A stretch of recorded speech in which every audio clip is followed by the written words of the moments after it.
We are in section 7.2, estimating a population mean. Remember, x bar is the point estimate of mu. We can use a z statistic to determine the probability of getting a certain sample mean if the sample is sufficiently large, which we consider that being n is greater than or equal to 30.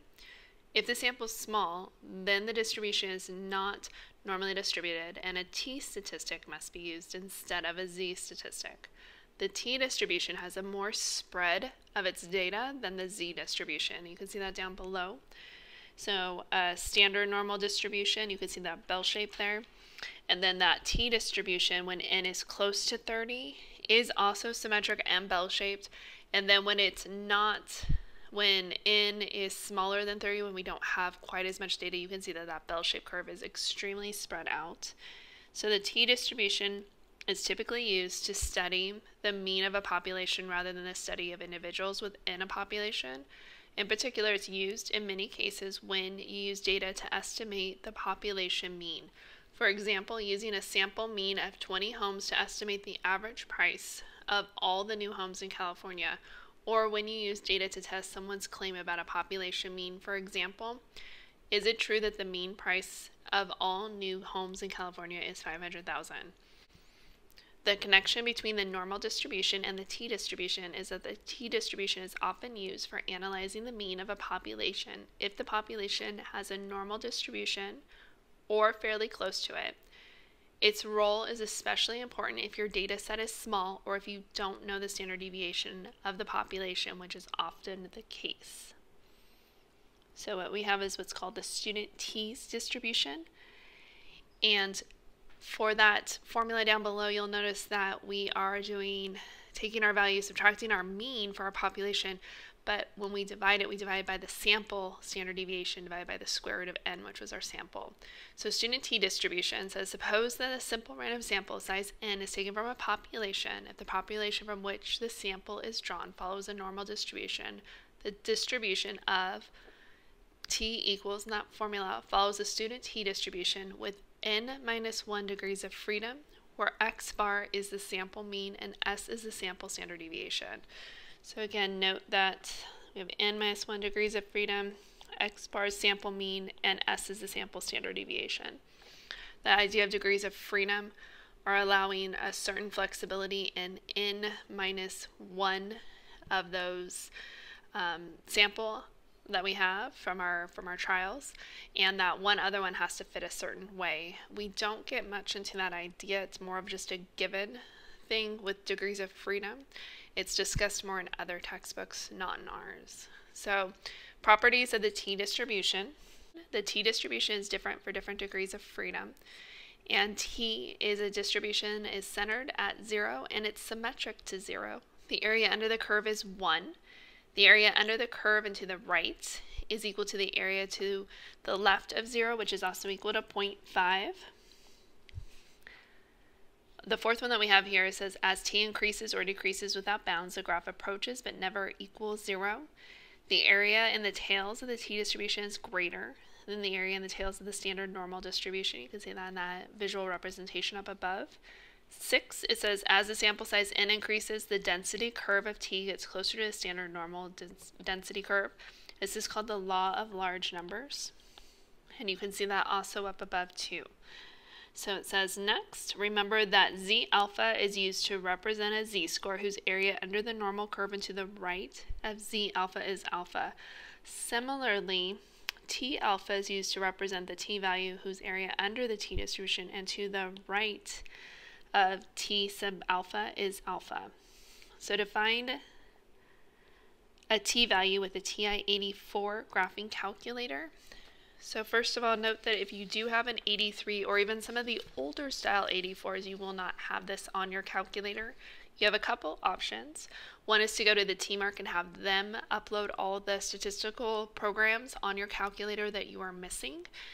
The second one is there are helpful YouTube videos that will go through how to program your calculator on your own, which isn't too difficult, and it's kind of nice to be able to do it yourself. So if you have any questions, definitely ask. So for this, again, this is only for the 84 and the newer style 84 calculators. So we're going to go to second, vars. We're going to find inverse t, just like how we did with inverse norm. and it says note inverse norm. We will use if standard deviation for the population is known. Inverse t works the same way, so it's going to be area to the left, but then degrees of freedom. Degrees of freedom again was n minus 1. We usually say df for degrees of freedom. The next example says, determine the following in around 3 decimal places. Part A says find the t-value such that the area to the right tail is 0.02 with 19 degrees of freedom. So I'm going to go ahead and draw my t distribution. And it says to find the t-value, and the area in the right tail is 0.02. So let's go ahead and put the right tail over here. I'm going to call the value down here t. This little shaded area is 0.02 with 19 degrees of freedom. So in order to do this, t is going to be equal to inverse t, area to the left. This area over here that's not shaded is going to be 1 minus 0.02, which equals 0.98. And then it says 19 degrees of freedom, so the next thing we put in our calculator is 19. On the graphing calculator, you're going to go to second, vars, go down to inverse t, and then type in the area to the left, which is 0.98, comma, degrees of freedom, which is 19. Enter. From the calculator, we get 2.205. Another way to write this would be t sub 0.02, which is that area to the right, is equal to 2.205. Part B says find the t-value such that the area in the right tail is 0.10 with 32 degrees of freedom. So again, going ahead and drawing our t distribution, and it says the area in the right tail is equal to 0.10. So that means this area to the left is going to be 0.90, which we get by doing the complement of 1 minus 0.10. And so our t-value is equal to inverse t. Area to the left is 0.90. Degrees of freedom, as stated, are 32. On your calculator, you're going to go to second, vars, inverse t. Enter the area to the left, which is 0.90, comma, degrees of freedom. Close your parentheses, select enter, and you get your t-value. On the calculator, we get an answer of 1.309. Part C says find the t-value such that the area in the left is 0.05 with 6 degrees of freedom. So again, sketching our t distribution. This time it says the area in the left of the t-value is going to be 0.05, so that's a small little area here. 0.05, here's our t-value. And so our t-value is going to be inverse t. Area to the left is 0.05. And degrees of freedom, we are told, are 6. On your calculator, you're going to go to second, vars, inverse t, area to the left, which is 0.05, comma, degrees of freedom, which is 6. Enter, and you get your t-value. On the calculator, we get negative 1.943. Part D says find the critical values that correspond to a 95% confidence, and then it says 16 degrees of freedom are being assumed. So we're going to go ahead and sketch another bell-shaped curve. This is our t distribution. And since we're dealing with a confidence interval with 95% confidence, remember that we always have this as a two-tailed test, since that plus or minus idea, with there being something on the left and on the right that we would not have. And since we are dealing with a 95% confidence, that means that alpha is equal to 0.05. And that alpha value of 0.05 gets split into these two tails, which is going to be 0.025. That's going to go into each of these tails. So we need to find the first value, we'll call T1, and our second value, which we'll call T2. So T1 is equal to inverse T, area to the left is 0.025, comma, the degrees of freedom, which we're given as 16.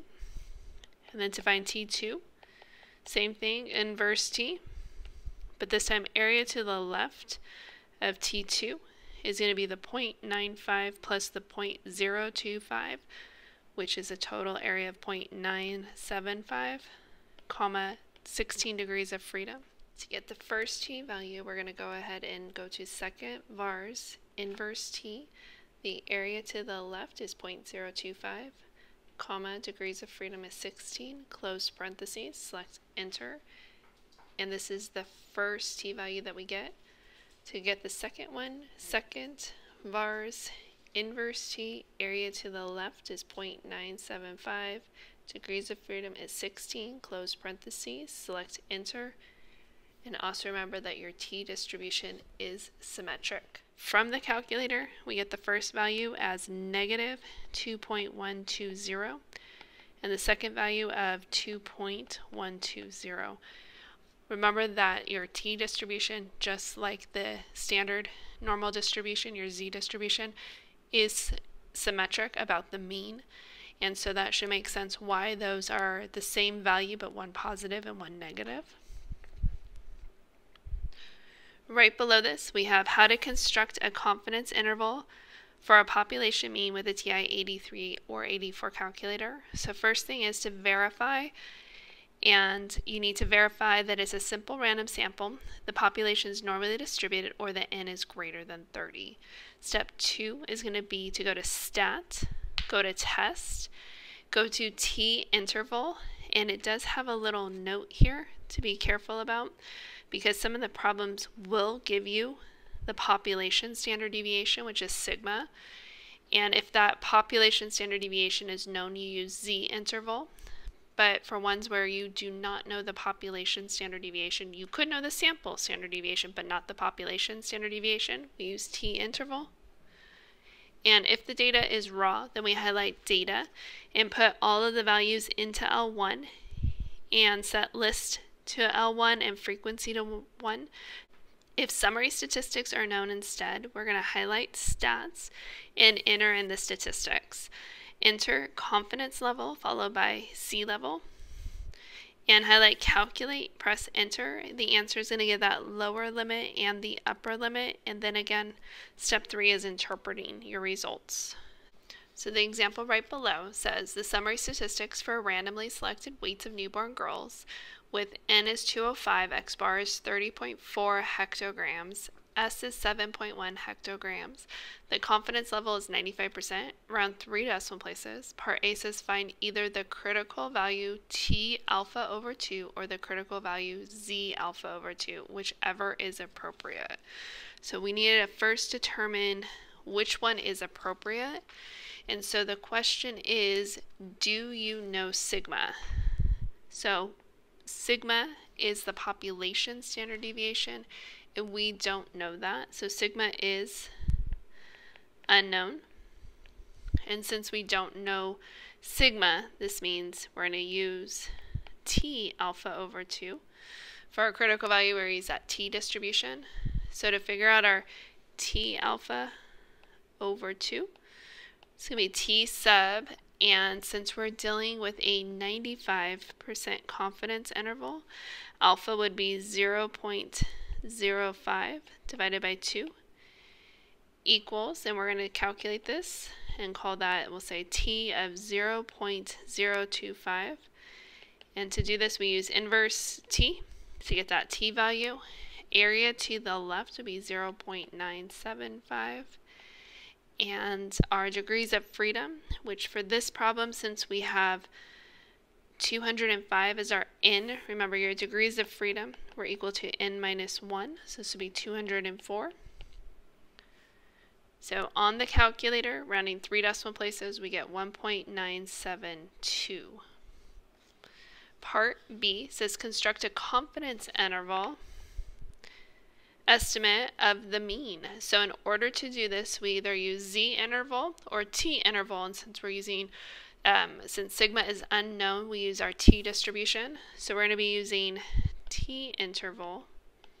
On your calculator, you're going to go to stat, to test, to T interval, and enter in all of your stats. We have statistics this time. We are given our sample mean, our sample standard deviation, our sample size, and our confidence level. Once you have that, you will hit enter and you will get an upper and so from the calculator we get an interval of 29.422, comma, our upper bound of 31.378.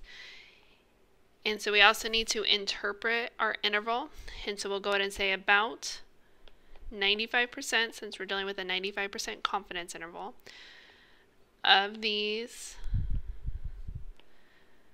confident intervals. So of our confidence intervals will contain the true, so population mean of newborn girls and about, and the part not considered here is 5%, will not. So 95% of the confidence intervals will contain the true population mean of newborn girls and about 5% will not.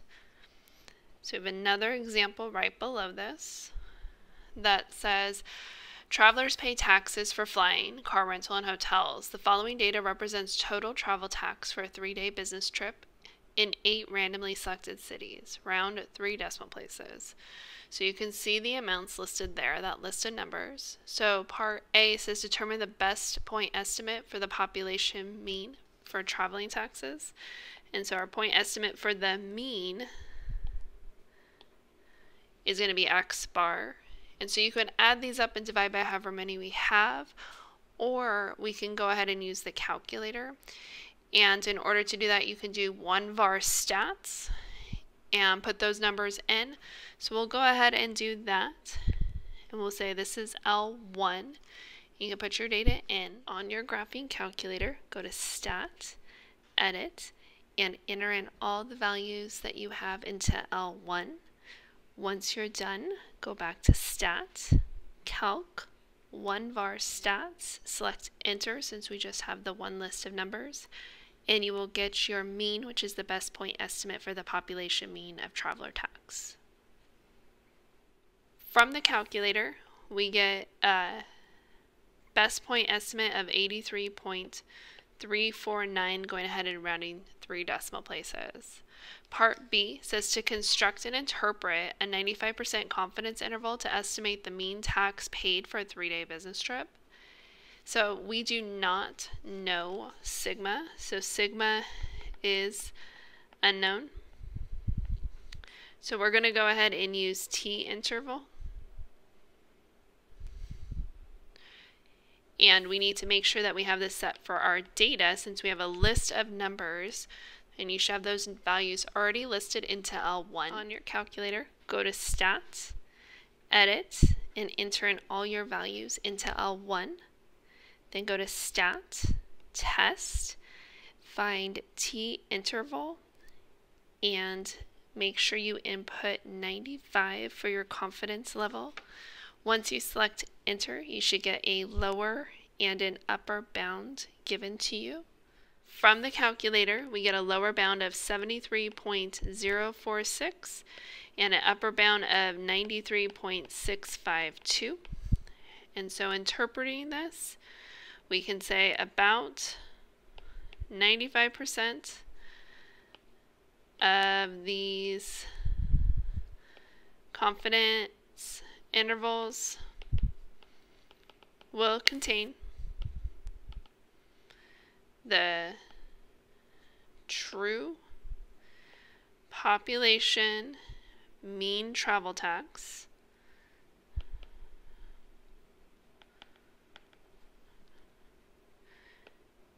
and about 5% will not. So again, on MyOpenMath, these values are ones that you would have to put in yourself. Part C says, what would you recommend to a researcher who wants to increase precision of the interval but does not have access to any additional data? So to increase the precision, they can decrease the level of confidence. So right below this, we have determining the sample size N, and this is the required sample size to estimate a population mean.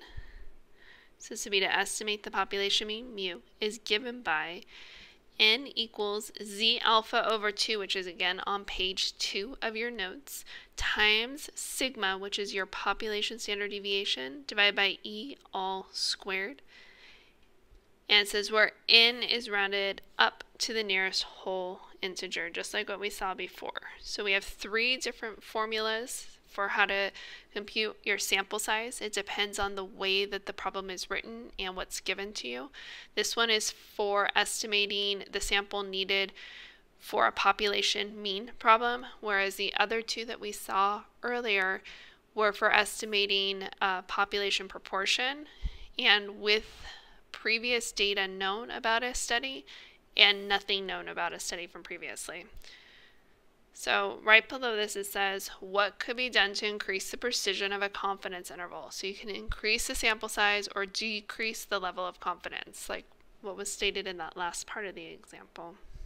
The next example says a recent Gallup poll asked Americans to disclose the number of books they read during the previous year. Initial survey results indicated that sigma is equal to 16.6 books. Again, sigma is our population standard deviation. So part A says how many subjects are needed to estimate the number of books Americans read the previous year within 4 books. So how many subjects were asked to find N?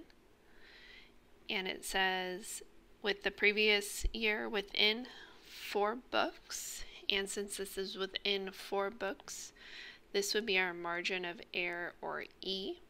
It also tells us we are 95% confident for this study. Since we are talking about the average number of books that people have read, that would be a means problem.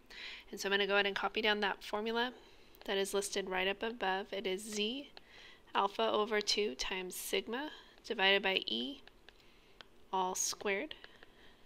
And so Z alpha over 2, again, we get that on page 2 of our notes.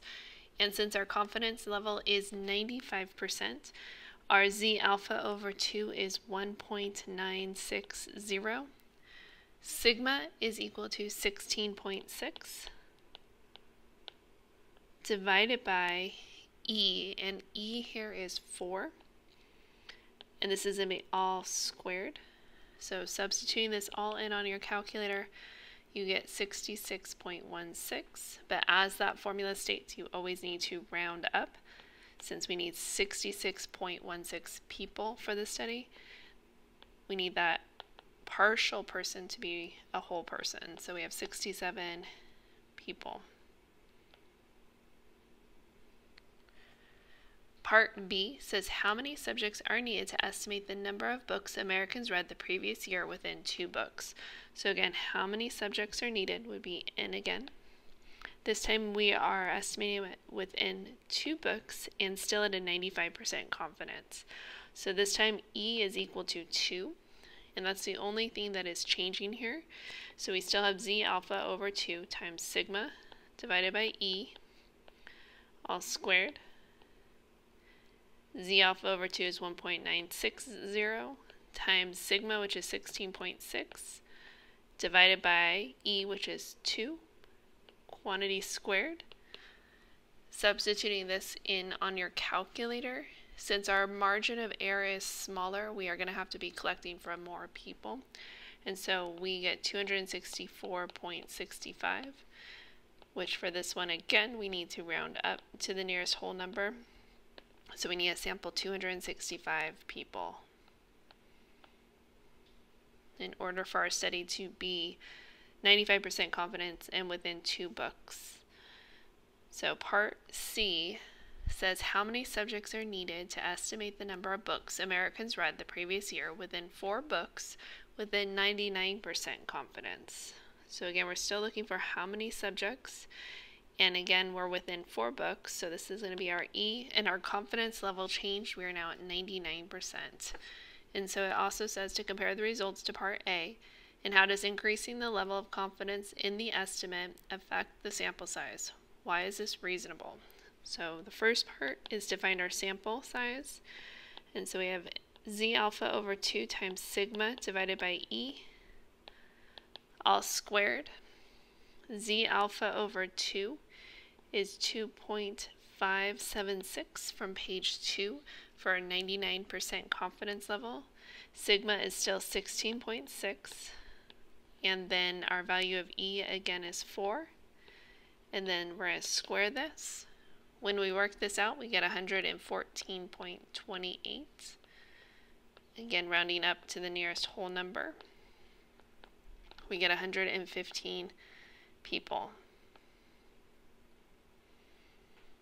And so the other part of the question asks to compare this to part A. And so part A, we had the same margin of error, however, we were only 95% confident and we needed to sample 67 people. Whereas for part C, we increased our level of confidence and we're now 99% confident, and so we need to survey 115 people. And so when you increase your level of confidence, you need to increase your sample size also. So when increasing level of confidence, you need to increase your sample size. Hopefully this makes sense, because the more people that you survey, the more confident that you would be with this study. You'd be more confident from surveying 115 people than you would from surveying 67 people.